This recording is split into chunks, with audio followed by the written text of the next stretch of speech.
Hello, everyone. My name is Cynthia Henry, and I'm the librarian for the College of Human Sciences. Today, we're going to talk about how to do research at the library, specifically related to grants and grant making. We have some good databases that could help you do that. So we're going to learn a little bit about basic library information and then specifically that. Okay, so we're going to get into our personal librarian square just by clicking on this blue square. And then we're going to scoot down to the College of Human Sciences. Then we're going to get into personal financial planning. And then let's talk about this page. You might really want to bookmark this page so that you would have it available for yourself. From this location, you can see all the databases that are best for the subject area. You can see that you can email me directly and you can schedule an appointment. These appointments are 30 minutes long and they're set up to be either in person or on Zoom. So just because you're at a distance doesn't mean that you can't have an appointment with your librarian. So go ahead and click on that. And then you'll kind of look around to see what date and time is best for you.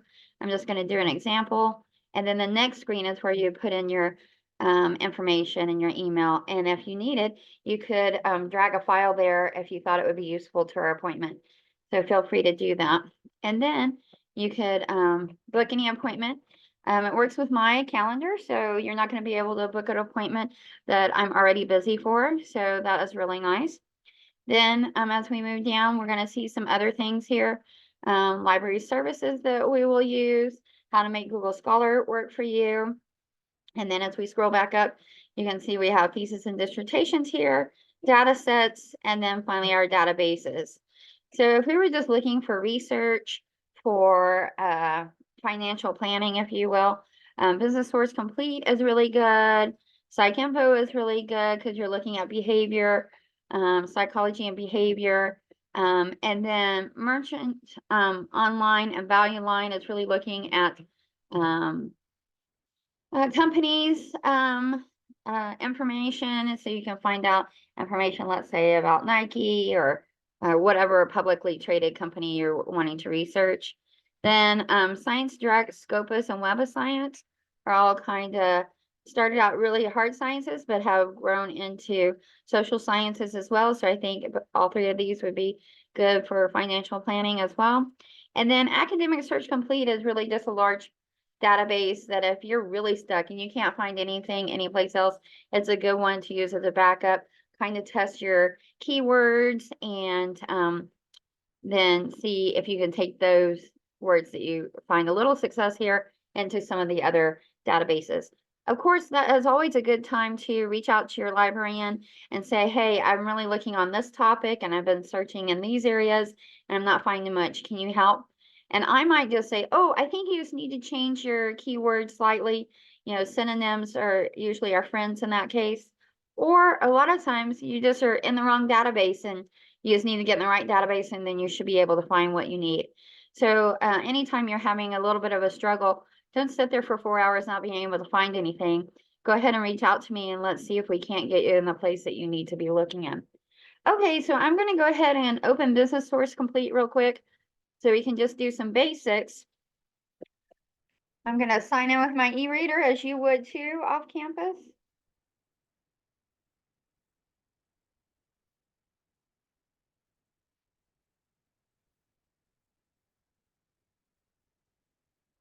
And then we're into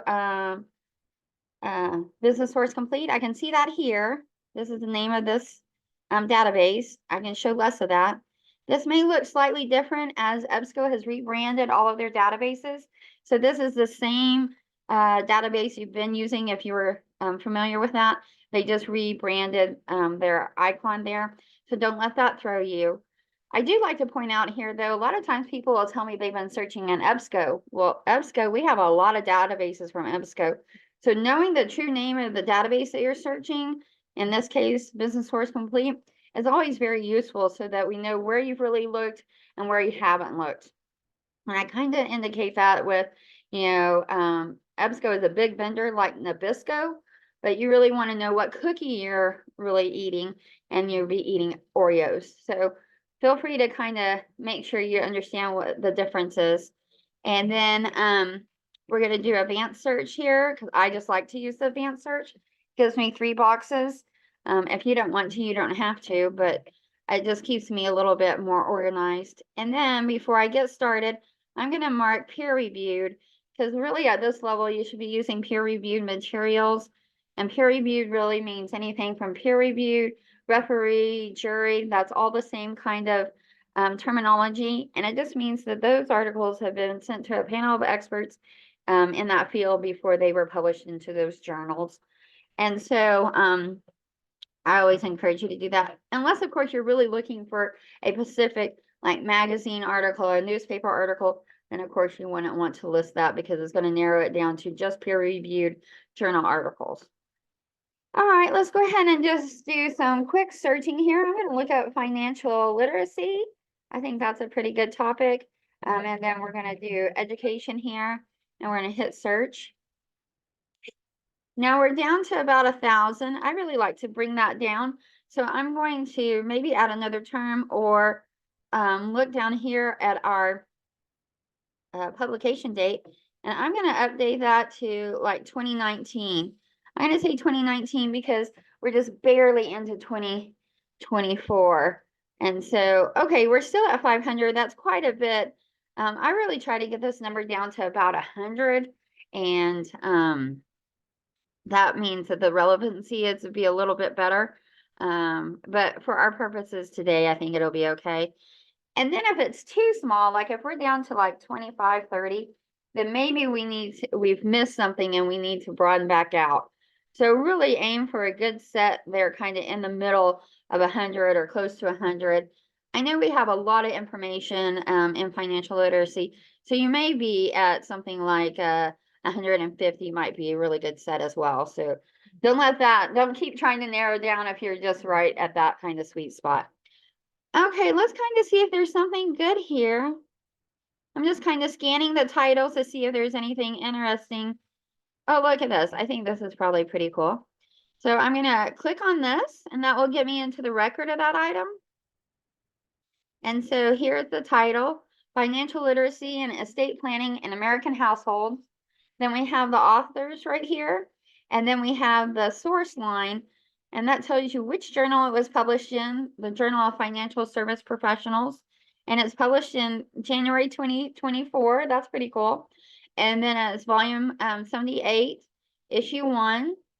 And then sometimes an issue number is sitting in parentheses. So don't let that throw you if you just see a parentheses behind the volume number. That's the issue number. And then this is the page range. Now, all of that I just mentioned would have to be in your citation if you're using it for a paper or a project in class. So just go ahead and come over here and click on the site, and I'll help you build it.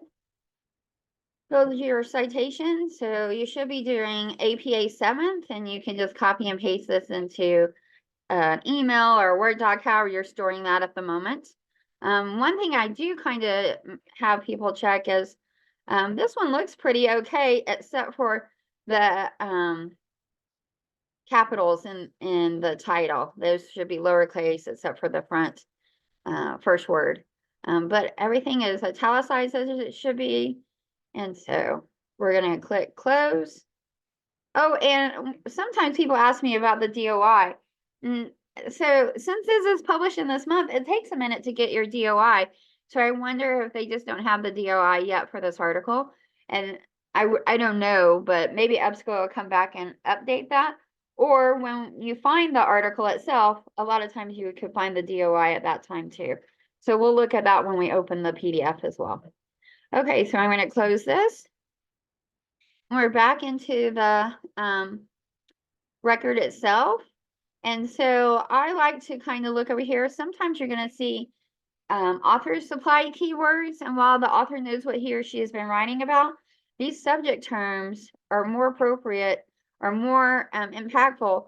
Because if I thought this article was something I wanted to be looking at in my research, these terms are how this article is indexed into this database. So you can see we have financial literacy up there. But maybe we should be looking also at estate planning if that was something we were really interested in. So we would maybe want to add that to our search or change our search. And then here's the abstract. And EBSCO is really nice that it will put it, anything you have up in the search terms, it will bold it in the abstract. And so that just helps my eye go through that paragraph a little bit easier. And you can see, if you see one word, maybe it's not as on target as you thought it was. Or now we see several highlighted there, bolded, and it might be a really good article. Okay, let's say we wanted to read this article. How are we going to go about that? We're going to look over here where it says the PDF, and you can see we have the Adobe icon here. And every vendor puts it in different places. So here, EBSCO puts it over here. Other people put it down here. One vendor makes you scroll all the way to the bottom of the page for the PDF. Sometimes they have the Adobe icon. Sometimes they don't. Sometimes they just say free full text. Sometimes they just say PDF. So hopefully we'll see a few examples of those as we move through. I'm going to go ahead and load this up so we can see the PDF.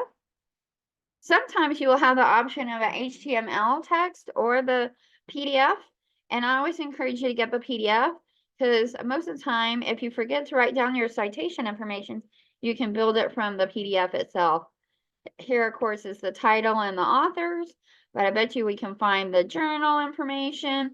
So, and here's the volume and the page numbers, but the page numbers will be on there as well.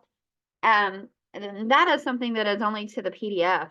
The HTML won't have that information.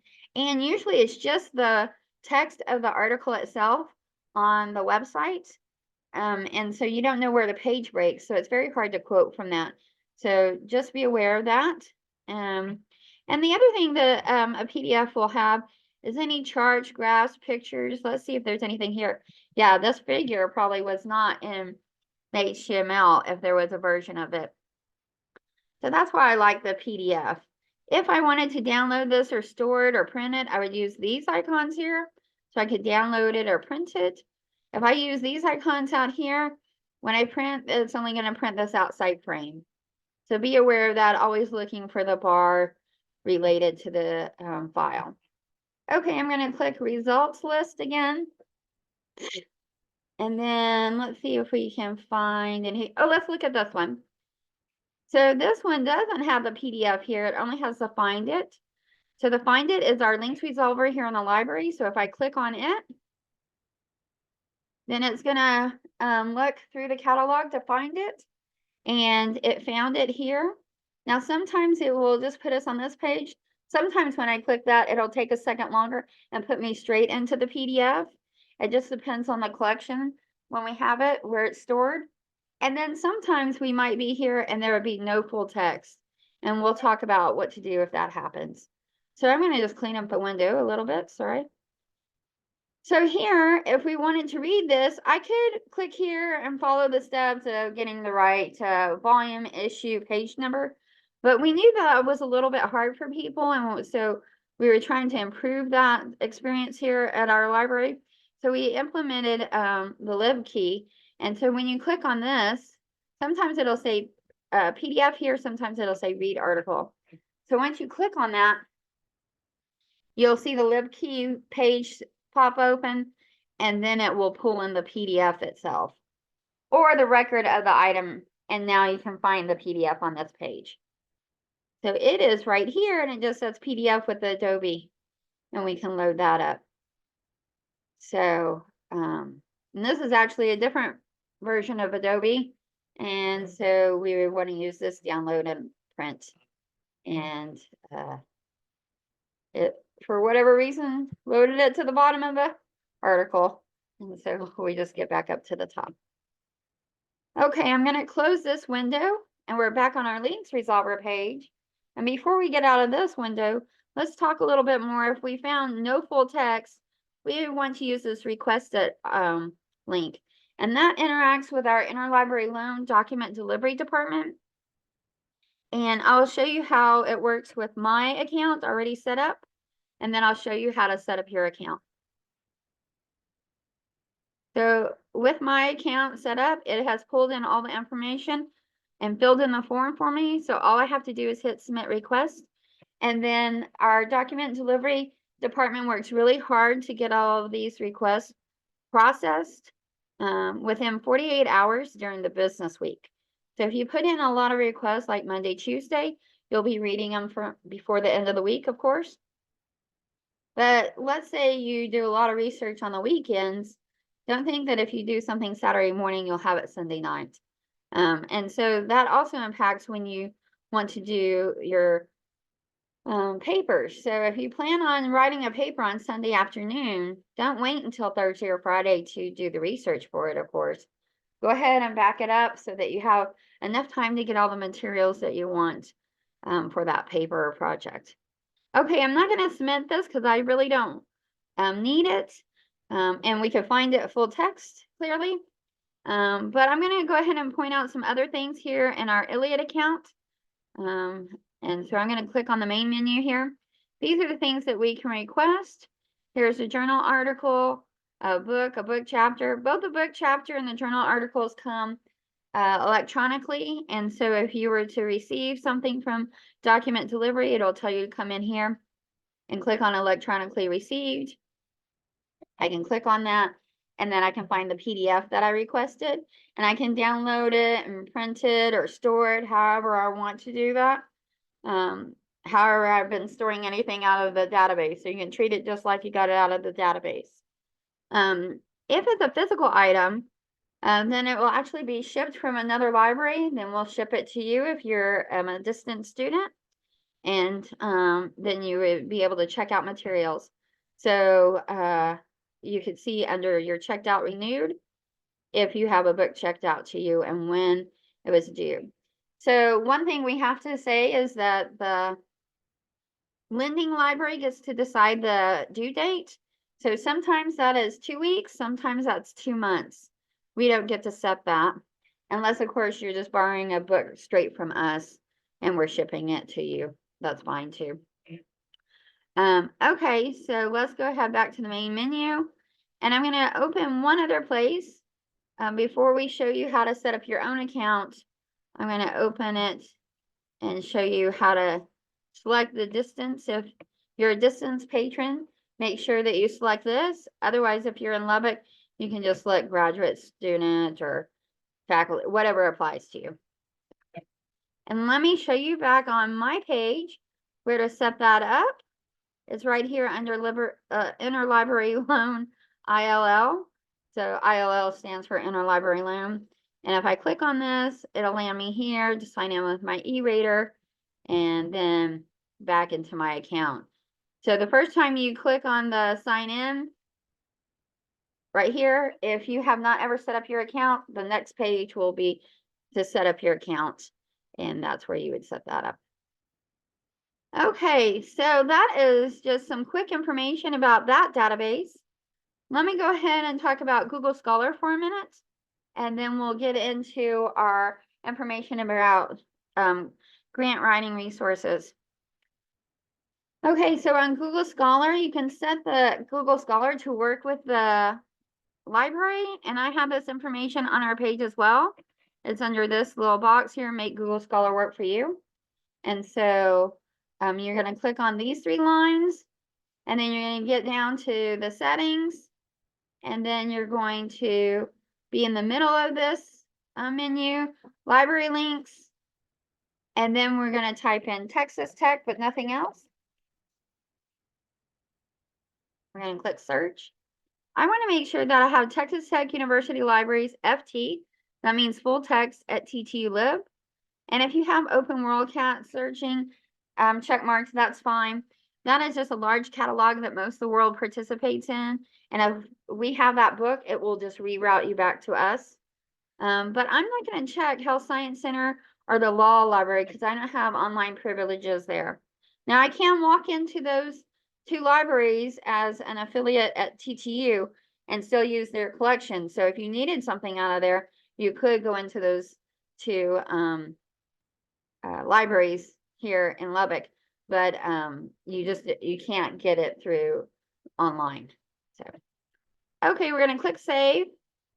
Now I'm going to do some quick searching, just what we had looked at before, financial literacy. Oops, got my fingers on the wrong keys there for a second. And then I'm going to add education. And then we're going to look here. So instead of clicking here on the title of the articles, so we can kind of see that that's the title and here's the authors. Now here's the journal and here's the date. And you can see that as you move down. Sometimes if you have a little bracket up here, it will give you some good information. Sometimes you'll have a book set up that way. I don't see one here, but just look for that if you need to. And then you could always look at EDGov is pretty safe. I don't think you're going to get yourself in trouble there. But sometimes I don't always know where that is taking us. Like I don't recognize this. So I would hate to click here and just be on the open web where I don't know where I'm going. So that's why we always set up the FT at TTLib. That's your full text. So I can click here. It's our links resolver. It's back into our catalog. We're finding it, and then we'd be able to use that. So here, in this case, I would just open the database and keep on looking for the volume and the issue. One thing you need to know about Google Scholar too is it doesn't populate to a new window like the databases, so you have to click back to your search results. And then let's see here. If we, oh, this is a good example. See, I wouldn't really want to search ResearchGate.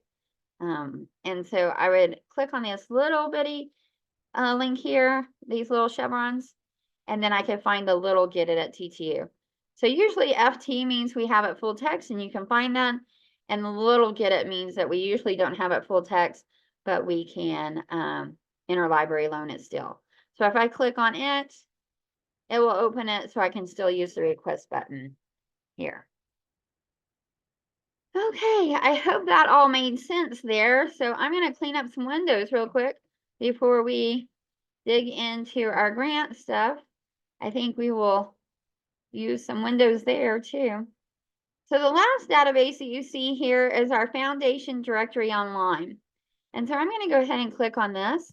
This is where you can find grant makers and grants and some 990 information on those entities, you know, either organization or individuals.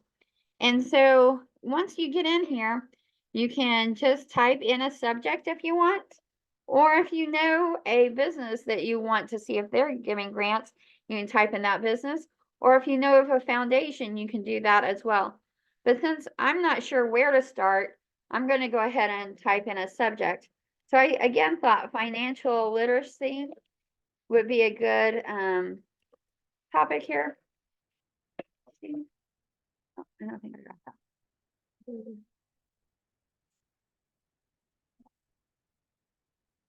Okay, let me click search. And so we can see they're kind of broken up in these different colors. So grant makers are blue, grants that have this subject matter are orange, then the recipients are this kind of teal color, and then the lime is for the 990 tax form. Now, I don't know if you know much about that, but the 990 tax form is required by the IRS. So if you've given money to somebody from your foundation or your business, you have to fill out the 990, and then you have to say how much you gave them and what it was kind of used for. And so within general, I mean, not specific, so you're not writing a whole, you know, 5-page entry there, but just, you know, some kind of common terms in that form. And so sometimes it's been really useful to look through 990s to see who has given funding, because the worst thing is that you've got your whole grant together and then you're just trying to find somebody that will fund it. And if you have you know, sent it to, let's say, 10 companies and 9 of them don't ever do grants, then that's 9 options that will never even come to fruition. and only one. So it's a lot better to find people that are giving grants already to the area that you're wanting to support, and then hitting 10 of those instead of maybe only one. But so since we have this financial literacy, let's go ahead and look down this search here. So again, here's the blue area, so I can look at the whole list of the grant makers. I can look at the whole list of the grants. So sometimes that might be useful too, to see what is being funded, what they did, what they wrote about, what their program is about. And then here's the recipients, and then here's the forms. So since I don't know much about how to, who I should be looking for financial literacy, I'm going to go straight to that, to the 990 tax form. So that means I'm going to go all the way to the bottom, and I'm going to click view all. So now we're in the subject area of financial literacy. So these organizations should have funded something to do with financial literacy. So now we're going to look through here. I'm just going to scroll around and see if I see anything in Texas. Oh, here's one. Okay. And the reason why I was looking through Texas is if you find grant makers that are giving to the state that you are wanting to fund, so here in Texas, or if you're at a distance and you're in Georgia or Connecticut or wherever, you might want to look for those if you're really going to put that grant to work in that neighborhood or that state. So here I'm in Texas. I'm going to look for something in Texas. Now this is in San Antonio, but let's see what this tells us. So I'm going to click on this, and it's the Arch and Stella Rowan Foundation. I've not heard of that. So let's see here. Here is their 990. And if you've never looked at one of these, it's a little overwhelming. And I think this format is a little overwhelming, but we're really looking for part 3. And that would be after the Roman numerals. So we'd scoot down to that. And I almost always download it and look at it, but I'm going to just pull that up here in this screen real quick, and then we'll download it too also. Okay, so now we're getting into the supplement information. And so here we can see that is what I'm looking for. 3 grants and contributions paid during the year. So this is what I was kind of looking for, but I'm going to go also look at the download. I think that's a little bit cleaner to look at. And so here we can see it. It's not great, but you can make it bigger. So if you needed it to be bigger, you could do that. And I'm going to scoot down. It's kind of in the middle. Just after. Here we are. Supplementary information, and then here's the grants, the 3 grants.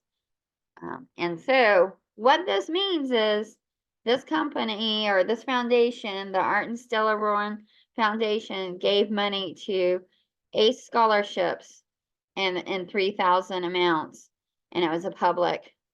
And then they just said general support. And then Alzheimer's Association, 5,000. So you can start, and so you can see this was in Denver, Colorado. This was in San Antonio. This is in Aspen. So they're funding information or funding programs, not just in the state of Texas, but maybe potentially around the whole continental U.S. or maybe Alaska and Hawaii as well. I didn't look, so we'll have to see. But you can see what they're funding. And so you can see general support or scholarships. So they just have to kind of identify what it's really the purpose of that is. And so, okay, so now that we know this, I'm actually going to go back to our window here. I'm going to copy this so that we can do a new search. So I'm going to go back to my funding search. And I'm going to actually look for this organization and search. And I found only one grant maker because that's the one we want to look at. And when I click on that, now it takes me to a little snapshot of what is happening for this foundation. So then you can see, where is the money going to? A lot is staying in Texas because they're a Texas company. That makes sense, but our foundation. But some is going to Colorado, some is going to California. A few other states are populated, and then maybe even one or two in these light blue ones. Like here, Maryland only got one grant. If I can get it to highlight again, of $500. So I think just kind of looking around and seeing what you can find, that's some good information. Then you can see what's being funded. So mostly health, human services, education. So financial literacy, I would think, would fall either in education, maybe even human services, depending on what the program is going to do. You know, as we are all looking at financial literacy, if you don't know how to manage your money, you're not going to keep a lot of money. So that's always good. And then you can see what the grant amount is. Are they giving out 1 million or 500,000? No, but they're giving out a lot in this area. So that also might impact what you're looking for. Maybe you can do a whole program on 5,000. Maybe you figured out how to do something in a local school for 1,000. Whatever you need, you would kind of look here. But if you knew that you needed to support a whole program that needed at least 100,000, this may not be the company or the foundation that you need to be looking at. So I'm going to scroll down again, and they still keep those concepts of those colors with the information here. So I really think that kind of helps me. These are the recipients, and that's the money, and so I feel like, and where it's going, so that helps. So we can see again, the most common grants amounts is 1,000, and you can kind of navigate this information on the side here, or you can just keep scrolling down. Here's their funding interest. So I can look at all of those and see what's happening there. So they're looking at youth services even. So if you're looking at education and youth services, that would be really good. They typically are giving a lot to Colorado, Mexico, and Texas. And then how they're supporting that. And then you can find out some background information. Now, sometimes this has a lot of information and sometimes it doesn't. Just says that this was in 63 established. And then it also is nice to suggest others that have had similar grants that were funded here. So you could look at these other foundations to see if they would also be a good match for whatever your program is. And then you can kind of look at the applications. So that's what this is. Applications are RFPs, so that's kind of call for proposals. And so it says applications should submit the following. It should have a form, but the initial approach is just a letter. So you may say to this company, send that information and say, hi, we are really interested in doing, a very broad kind of stroke of whatever your program is, and we would need this about money to accomplish, helping 500 kids or, whatever it is that you're looking at. And then you can kind of keep going and seeing their assets and then their total giving. And so then that helps you identify what you might want to be looking at. If I saw that this was like 50,000 here, I would think that that is not a organization that was really funding a lot. Depending, they're matching how much assets they have to their giving. So, and then who's who, you can follow, see if you have LinkedIn and you want to look these around, you can. And then here's the contact information for Arch and Stella Rowan's foundation. And so you can see they don't even have a website. Sometimes you would see that they would have a website. So I think that is the reason for this letter. But then you would have the location right here. That would be the address you would want to use. So I think that is a good one to kind of just randomly come across. Let's see if we looked at maybe something that was working with financial literacy. I don't know if many of y'all have heard of Junior Achievement, so we could look up that company. Achievement. Let's see here.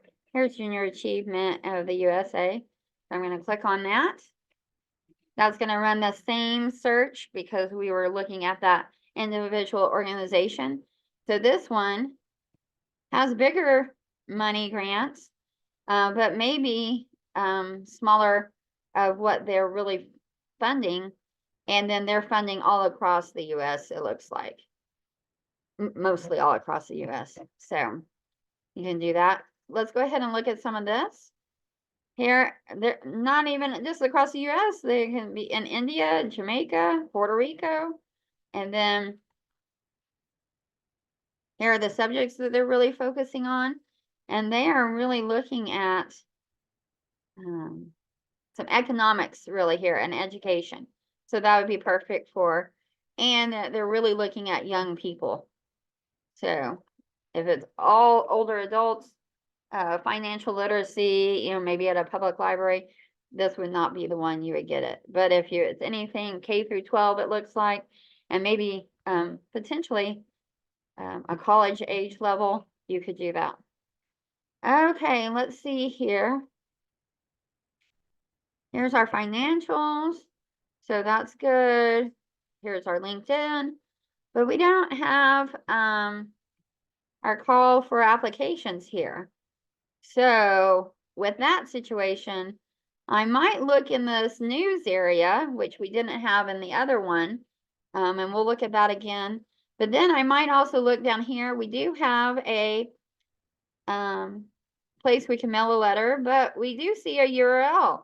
So you might even look in the URL and see if there's a place where you can apply for grants or any kind of big funding projects. And if you are really serious, you might want to follow them on these social medias if you have any of those, so that you can see if they're going to announce something. I know a lot of times foundations will say, oh, you know, our application is open now, and we'll post about it. So you can look at that. All right, let's look at the news. So I'm going to look at all the news items, and then I'm going to kind of scroll around here and see if there's something. Oh, okay, here, this is to compete for this. So 10 high school entrepreneurs compete for $50,000 in prizes and scholarships. So if I click on this, it's going to take me to this item. And then let's see if, because it's during Pirates Pitch 2023. So I'm looking for Pirates Pitch. And so then it actually comes up to Pirates Pitch competition. And they will be holding that in November because that had just happened. And so the applications will not be starting to be accepted until August 26th. So you can watch and see when that is happening. Of course, that's only for high school students. So you would have to kind of keep abreast of that. But if that's not your population, then you may want to go back here and look around for something else. What is this? Maybe this is financial future grant recipients. Look here. So here's 2023 successful financial future grant champions. So Viridian, which I guess is related to Junior Achievement, has given 90,000 to 24 organizations across Iowa and Nebraska. Well, maybe that's not going to apply to you, or maybe it will. It wouldn't apply to me because I'm in Texas, but if you're in Iowa or Nebraska, you may want to look here to see if you could apply for that. Let's see here. And sometimes you're going to find something that may be really good, but then it's not, the information is not really in the article. So even though we wanted to maybe see how to apply for 40 under 40 in 2024, that information is not really given here. It's just given the information about the ones that won. So, I mean, you have to kind of do a little bit of digging and finding out what matches for you. I can't think of anything else that we want to look at here. We've looked at how to find a subject and then find an organization. Then we looked at how to identify an organization and see if it's applying to us. If you know that there's an individual that's giving out grants or you think are philanthropic, you can search by person. So this search is really good. It's probably one of the best searches I've seen in a long time.